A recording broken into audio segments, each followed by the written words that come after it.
हम या तो या की वास्तविकता के आदी है। तुमने बस पकड़ ली या तुम चूक गए। तुमने अपने प्रिय से शादी की या तुम अलग हो गए।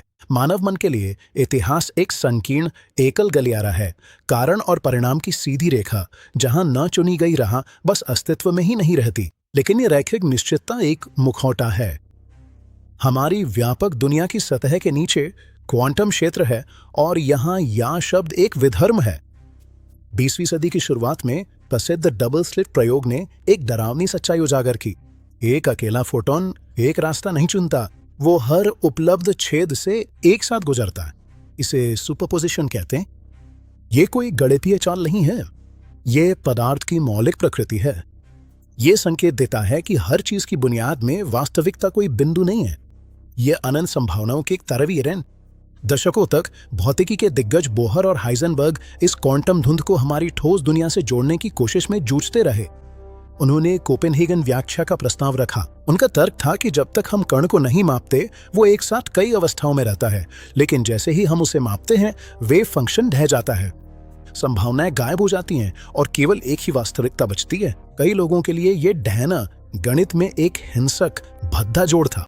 इससे यह संकेत मिलता था कि ब्रह्मांड केवल इसलिए अपना व्यवहार बदलता है क्योंकि हम उसे देख रहे हैं। 1957 में प्रिंसटन के एक डॉक्टोरल छात्र ह्यू एवरेट तृतीय ने साहसपूर्वक सुझाव दिया कि हम ब्रह्मांड को अनावश्यक रूप से जटिल बना रहे हैं। उन्होंने क्वांटम यांत्रिकी के पवित्र ग्रंथ श्रोडिंगर समीकरण को देखा और कुछ गहरा महसूस किया। समीकरण में कहीं भी ढहने का उल्लेख नहीं है।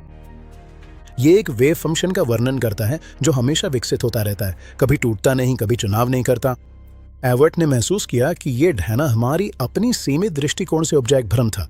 एवरेट की प्रतिभा उनकी गणित के प्रति प्रतिबद्धता में थी।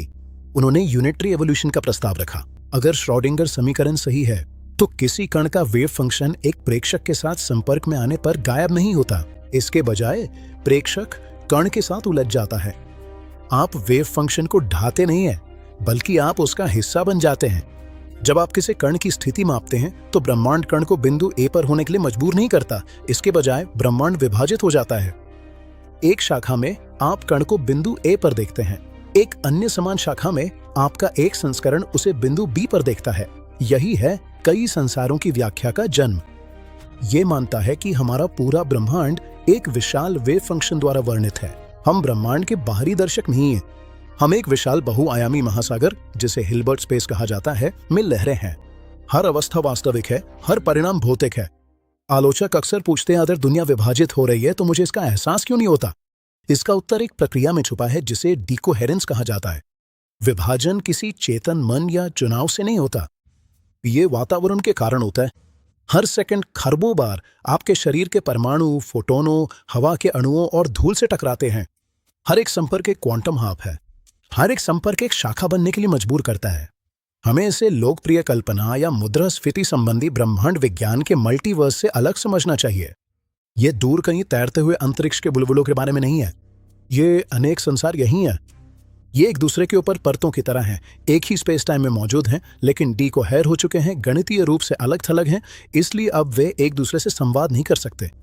जैसे अलग अलग फ्रीक्वेंसी पर प्रसारित होने वाले रेडियो स्टेशन, हमारे संसार के अन्य संस्करण भी इसी कमरे में इसी समय चल रहे हैं, पूरी तरह असली, लेकिन हमेशा के लिए हमारी पहुंच से बाहर। एवरेट के काम के निहितार्थ डरावने हैं।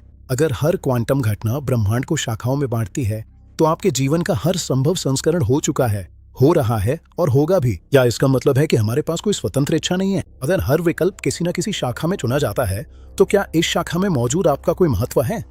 शायद सच्चाई इससे भी गहरी है। कई संसारों के दृष्टिकोण में आप किसी नक्शे पर एक बिंदु नहीं है। आप अनुभवों का एक विशाल शाखाओं में फैला हुआ नेटवर्क है। आपकी पहचान कोई कौन नहीं, बल्कि कहाँ है, अनंत वेव फंक्शन में एक विशिष्ट स्थान। ये जानना एक भारी बोझ है कि हर उस जीत के लिए जिसे आप मनाते हैं, कहीं ना कहीं आपका एक रूप असफल भी हुआ है। लेकिन इसमें एक अजीब सा सुकून भी है। ये संकेत देता है कि कुछ भी वास्तव में कभी खोता नहीं है।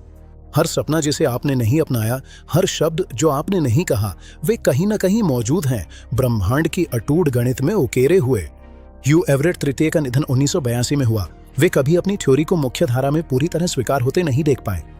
फिर भी आज कई दुनियाओं का सिद्धांत उस वास्तविकता के लिए सबसे तार्किक रूप से संगत व्याख्याओं में से एक के रूप में खड़ा है जिसमें हम रहते हैं। इसमें किसी जादुई पतन की जरूरत नहीं मानव पर्यवेक्षकों के लिए कोई विशेष दर्जा। ये केवल इतना चाहता है कि हम गणित पर भरोसा करें। हम एक अनंत शाखाओं वाले बगीचे की संतान हैं।